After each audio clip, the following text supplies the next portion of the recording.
ディスプレイポートオルタネートモードの使用方法。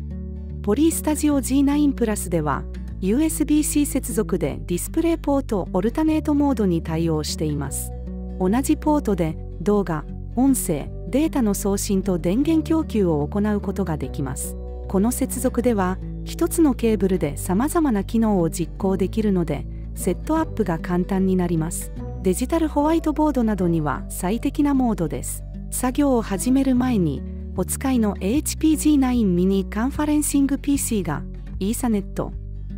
電源、ポリ TC10 に接続していることを確認します。次に USB-C ケーブルを HP-G9 の赤いポートに接続します。もう一方の端をお使いのデジタルホワイトボードまたは他のディスプレイポートオルタネートモード対応デバイスに接続します。接続したデバイスで追加のセットアップ手順を実行します。